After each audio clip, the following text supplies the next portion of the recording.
Hai dan Assalamualaikum semua. Hari ini Sis Fira nak kongsi tentang topik yang berkaitan dengan penyakit, iaitu penyakit yang rare ataupun jarang dijumpai. Untuk penyakit yang pertama ni adalah penyakit yang dinamakan face blindness ataupun nama sainsnya prosopagnosia, yang mana penyakit ni merupakan satu penyakit disebabkan oleh brain disorder yang memberikan pesakit-pesakit ni kesukaran untuk mengenal pasti wajah-wajah orang di sekeliling dia. Yang ada kes yang dia susah nak kenal wajah ahli family dia sendiri, ada yang susah nak kenal wajah kawan-kawan dia, ada juga yang kes yang mana dia susah nak membezakan wajah dan juga objek. Ada juga yang susah nak kenal pasti tempat, walaupun tempat tu dia dah banyak kali pergi pun dia memang susah nak ingat. Dan ada kes yang lagi yang memang teruk, yang mana dia sendiri sukar untuk nak kenal pasti wajah dia sendiri. So, apakah faktor-faktor yang menyebabkan penyakit face blindness ni? Yang first sekali adalah disebabkan ada satu bahagian dalam kawasan otak yang menyimpan memori-memori untuk kita bezakan wajah ni, iaitu right fusiform gyrus, yang mana kita tahu kan bila kita kenal dengan someone yang baru, apa yang membuatkan kita boleh membezakan antara someone ni dengan someone yang lain adalah wajah. Jadi untuk golongan yang mengalami face blindness ni, terdapat kerosakan dekat bahagian yang menyimpan memori-memori wajah orang lain lah, itu yang menyebabkan dia suka untuk nak membezakan wajah-wajah tersebut. Ada juga kes-kes yang disebabkan penyakit, contohnya macam stroke ataupun kecederaan pada otak tu ada jugalah yang menjadi faktor, tapi kes tu cuma sikit. Dan seterusnya adalah faktor genetik, yang mana kalau memang dalam keturunan dia ada someone yang ada face blindness, jadi tak mustahil untuk anak-anak dia ataupun yang generasi seterusnya untuk dapat juga penyakit ni, sebab dia daripada genetik. Jadi untuk kena pasti sama ada someone tu ada face blindness ataupun tak, ada dua jenis ujian yang akan dijalankan terhadap seseorang individu tu. Yang first adalah the Benton Facial Recognition Test, dan yang kedua adalah Warrington Recognition Memory of Faces, yang mana kedua-dua ujian ini akan dijalankan terhadap seseorang individu tu untuk physician ni kenal pasti sama ada someone tu ada face blindness ataupun tak. Walaupun ujian ni dijalankan, ada juga result-result yang dikeluarkan tu tak berapa nak tepat, dan ada juga ujian-ujian secara online yang boleh diambil oleh someone untuk dia nak check sama ada dia ada face blindness ataupun tak. Tapi tahap dia punya accuracy ataupun tahap ketepatan result tu pun masih lagi diragui.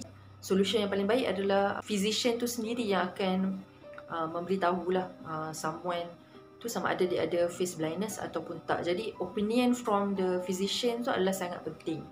Dan untuk penyakit face blindness ni, dia memang tak ada apa-apa treatment ataupun tak ada ubat-ubatan yang boleh mengubati penyakit face blindness ni. Jadi untuk membantu pesakit-pesakit face blindness ni melalui kehidupan sehari-harian dia, beberapa kaedah akan dilakukan, akan dijalankan oleh physician. Kes yang ada seorang cikgu yang mengalami face blindness, jadi dia akan mengalami kesukaran untuk mengenal pasti wajah anak-anak murid dia. Jadi apa yang dia buat adalah dia menetapkan tempat duduk anak-anak murid dia mengikut tempat masing-masing, dan tempat tu adalah tempat yang kekal dan tempat yang tak berubah. Dan sepanjang tahun, jadi dia boleh tahulah yang mana yang duduk kat meja pertama adalah pelajar yang mana, meja kedua pelajar mana. Dan ada juga kaedah-kaedah yang diambil oleh pesakit face blindness ni dalam untuk membezakan antara someone else dengan someone yang lain, yang mana dia akan kena pasti melalui appearance, daripada segi rambut dia, sama ada mungkin rambut someone ni adalah seorang yang berambut lurus, yang seorang ni adalah rambut kerinting.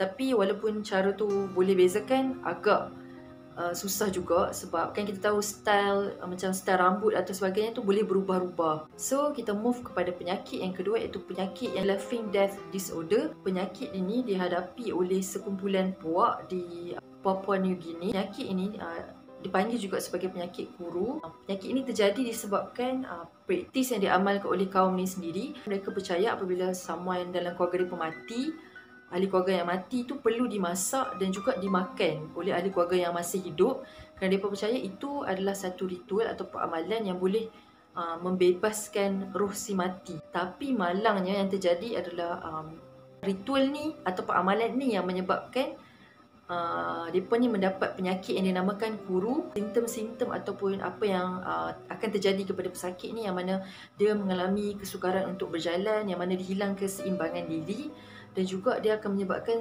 seseorang tu secara tiba-tiba atau secara random gelak ataupun menangis dan agak susah untuk berhenti, dan juga dia menyebabkan seseorang tu mengalami kesukaran untuk menelan makanan dan sebagainya. Itu adalah simptom-simptom yang paling ketara dalam seorang pesakit yang mengalami penyakit kuru ni. Punca yang menyebabkan penyakit kuru ni terjadi adalah satu abnormal protein yang dinamakan prions.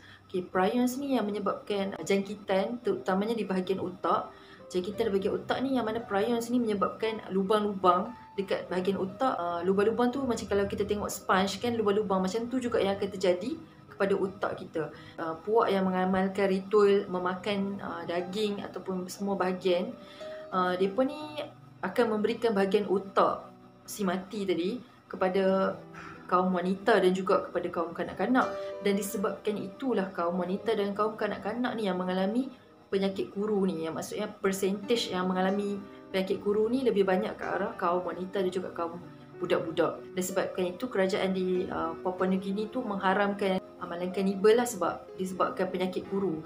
Walaupun ritual ataupun amalan tadi dijalankan daripada tahun 1950-an ke tahun 1960-an, tapi penyakit kuru tu still ada dekat perkampungan tu sampai ke tahun 2009 disebabkan dia punya ketahanan dalam badan, maksudnya dia boleh bertahan dalam hos badan tu dalam masa yang lama. Kayaknya kalau macam pesakit tu, orang yang kita tak tahu dia tu ada kuru ke tak, dia tak tunjukkan simptom lagi, tapi dalam masa 10 tahun ataupun 20 tahun akan datang, tiba-tiba simptom tu wujud dekat dia. Penyakit kuru ni pun dia tak ada ubat ataupun treatment yang boleh kawal dia. Kerajaan tu kan dah haramkan cannibalism dekat kawasan tu, jadi sampai sekarang dah kuranglah, dah tak ada lagi penyakit-penyakit kuru ni. Dan penyakit yang seterusnya adalah penyakit Argyria, yang mana penyakit ini menyebabkan pesakit tu berubah warna, yang mana kulit dia akan menjadi warna biru ataupun kelabu. Dan sebenarnya penyakit ni berpunca daripada pendedahan seseorang tu kepada silver ataupun perak dalam tempoh yang lama, dan sebenarnya dia terdedah dengan silver ataupun perak ni dalam tempoh yang pendek tetapi dalam jumlah yang banyak. Sebenarnya silver ni dia boleh masuk ke dalam badan kita melalui mulut, mucous membrane ataupun kulit. Jadi bila silver masuk ke dalam mulut kita ataupun kulit, dia akan masuk ke dalam bahagian perut, dan di kawasan perut tu silver tu akan melalui chemical reaction lah, akan melalui reaksi kimikal dan menyebabkan dia terurai. Jadi silver yang terurai tadi, partikel-partikel silver tu, dia akan masuk ke dalam kita punya saluran darah. Dan kebiasaannya silver yang masuk ke dalam saluran darah ni dia akan dibuang melalui kita punya najis ataupun air kencing.